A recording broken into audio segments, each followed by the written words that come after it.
So they walked into the water, and they were perhaps not even quite waist deep when the young lady shrieked and just disappeared underwater.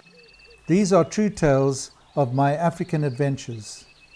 May this inspire you, deter you, caution you, and above all, entertain you. I used to be a fisherman. When I say a fisherman, it wasn't my profession, not by a long shot. I fished because I grew up fishing. I was introduced to fishing as a child, and I took to it like a duck to water. And I really loved it. For many, many years I fished. And of course, don't forget, when you go fishing, you're normally at the seaside. It can be remote, lakes, rivers, and there's wildlife, and it can be an extremely varied and wonderful pastime. So one of the places I used to fish a lot at was a place called St. Lucia. St. Lucia is on the northern Natal coast in Zululand, in South Africa. There is a large estuary. It's a massive estuary. It's got a beautiful mouth going out into the sea, and the water pours in there on the high tide and pours out on the low tide, and it runs into this enormous lake and wetlands inland, and it abounds with crocodiles, and there are massive crocodiles there, massive, and they are there by the thousands and thousands. Hippopotami all over the show. Fish, all types of fish. There's a type of salmon we used to target there, which can grow up to over 100 pounds. They're not true salmon, we just call them salmon. There are bluefish, we call them shad. They're like the American bluefish. And a host of other fish, game fish, inshore game fish. And then of course there were the snakes. Gaboon vipers, one of the largest adders in the world. It has the longest fangs of any snake in the world. The arboreal green mambas, delicate, elegant, beautiful, giant forest cobras. It was a real fairyland of wildlife. So when I went down, I used to target fishing on the beach right next to the estuary if I could. There was always a deep hole, and this hole was scoured out by certain currents, and bait fish would come into that hole on their way into the mouth, and one could catch bait fish there, and if you were lucky you could catch very big fish in that hole. Now, one trip when we went down to Zululand, just to give you a flavor of the place, we were scouting around, and there was a small miniature inland lake. It was very flat and shallow, and in the late afternoon, early evening, we moved down there. We saw lots of baby crocodiles, so we figured what we'd do is this: we'd take our container full of frozen pilchards, which were for the following day's fishing, and my brother, he volunteered, would lie on his belly in front of the verge of the tiny lake, and then we would throw a sardine into the water to attract the small crocodiles. Well, if it worked, we'd throw one closer and another one even closer and even closer until we would throw one right in front of him. And in this way, with a huge glove on his hand, he could grab the young crocodile, and we could do with some more crocodiles at our facility back in Johannesburg. So we went down, and it grew dark, and we shone my torch first to make sure there were small crocs nearby. There were plenty. Through the pilchard, through the next pilchard, through the next pilchard, and next thing, what broke water in front of my brother's face was a gigantic crocodile. Its head was almost half as long as his whole body. I mean, it was just gigantic. Our hair nearly fell out. Anyway, he got such a shock, he leapt up into the air and sprinted backwards, and the croc, I think, got such a fright it didn't even bother to go for him. But such was the nature of this place. Terrible things happened there also.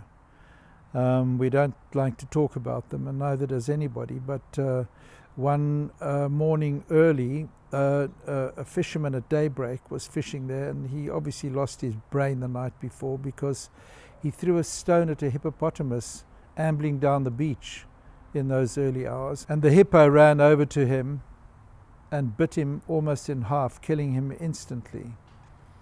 On another occasion, a romantic young couple from Johannesburg had arrived, and they took a drive around on the rural roads down near the estuary, and there was a slipway where the boats were launched and landed when they went fishing, either in the estuary or out at sea.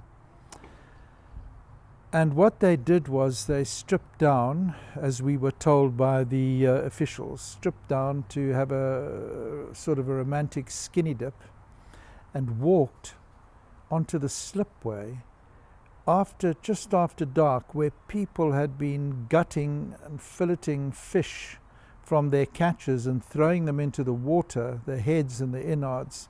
And in an act of pure suicide, they just had no idea what they were doing, because the crocs hung around there and the Zambezi sharks. A Zambezi shark is a bull shark, known as a Zambezi shark because they've been found, I think, 200 miles up the Zambezi River where a shark attack occurred. So they're named Zambezis, but also they are bull sharks, very dangerous sharks, as you would all know. So they walked into the water, and they were perhaps not even quite waist deep when the young lady shrieked and just disappeared underwater. And the poor boyfriend, all he could do was get out of the water while he still could, and went to report that she had just gone missing. He didn't know what had happened. They found some of her remains the following day on a small island near the mouth of the estuary, where the crocs hang out. You see them there during the day, huge crocodiles lying in the sun.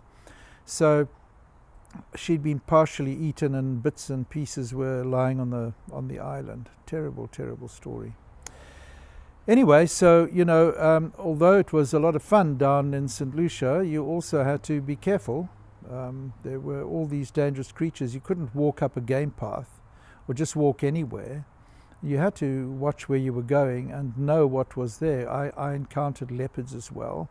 I got to almost touching distance of a leopard with her cubs once. But she was perfectly well behaved, thank goodness. And I've been pretty close to hippos, and I've been very close to crocodiles. And of course we captured gaboon vipers and green mambas and forest cobras. Those forest cobras were really big, and they're pretty poisonous too. One morning I went down to the beach just before daybreak, and I had a cast net. A cast net is a net that you throw.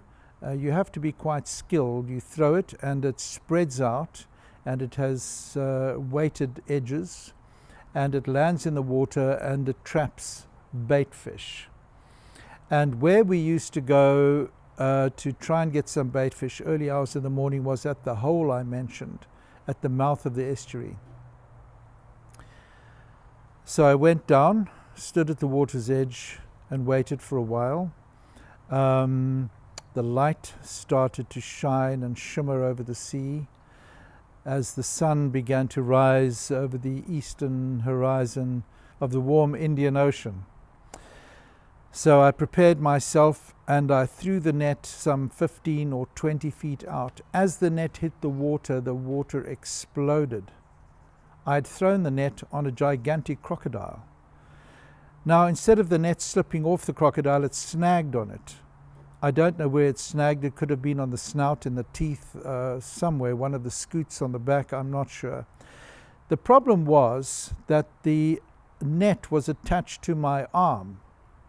You create a loose loop, and that goes around your wrist, so that when you throw the net, you don't throw the net completely into the ocean. It's stuck to some part of your body. And it was around my arm, and the croc started thrashing and struggling and wanted to move off, and started dragging me into the water. And the last place on the planet I wanted to be is in the water with that crocodile. And there were strong currents too, and there were Zambezi sharks and God knows what else. As I was being pulled into the water, I managed to, with some force, free the cord which attached to the net from my arm.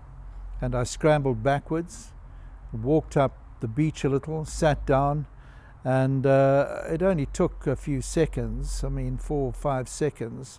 And it was so frantic, I didn't have time, quite frankly, to be scared. Once I sat down, it all sank in.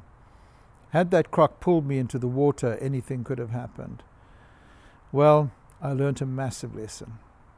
So here I was about a year later, and doing another trip down to St. Lucia.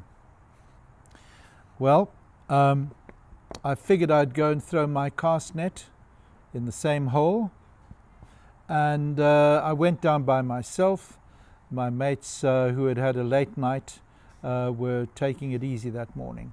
So went down with my net, and I drove my 4x4 truck down as close to the hole at the mouth of the estuary as I could.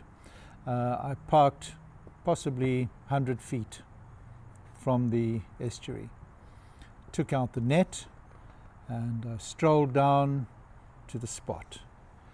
Once again, the light began to reflect off the water as the sun on the eastern horizon began slowly to show the world its glory. I couldn't see into the water too well because the water was still dark. I had the presence of mind after my last experience to tie that loop around my wrist so that my thumb was not included, so it could slip off my hand quite easily if I got into another predicament. And I'd thrown nets so many times there and in other places where there are crocodiles, and that was the first time I'd thrown one on a crocodile. So lightning doesn't strike twice in the same place, Anyway, so I thought I'd be fine. Well, I heaved the net out as far as I could, once again about 15 or 20 feet. As the net hit the water exploded even more than the last time. I'd thrown the net on a hippo. Now, let me tell you, hippos can run faster than a man, by far. They're more nimble than a rhinoceros. And they kill more people than any other mammal in Africa. And they will attack you at the drop of a hat, even if they have to drop it themselves. Well, I'd thrown the net fair and square on this hippo, and he bellowed out of the water, lifting his head high up and opening his mouth. And if you see those teeth, I can tell you now, you will become an Olympic sprinter. Well, he turned and started coming at me. I don't know if it was a he or a she, quite frankly. And I slipped the cord off my hand, and I ran with all my might up to my vehicle. Luckily for me, the hippo had to wheel spin out of the soft sand in the hole before he could get traction, he or she, and move up the beach after me. But it made a good few strides towards me at good speed by the time I slammed the door shut. Once I slammed the door shut, it realized I had now kind of disappeared into something or the other, and it was not going to have the chance to bite me in half, as is their wont, and it turned around and just slipped back into the water and disappeared. My net, of course, disappeared as well, and that was it. Well, I sat there for a few moments, and I thought perhaps I won't fish today.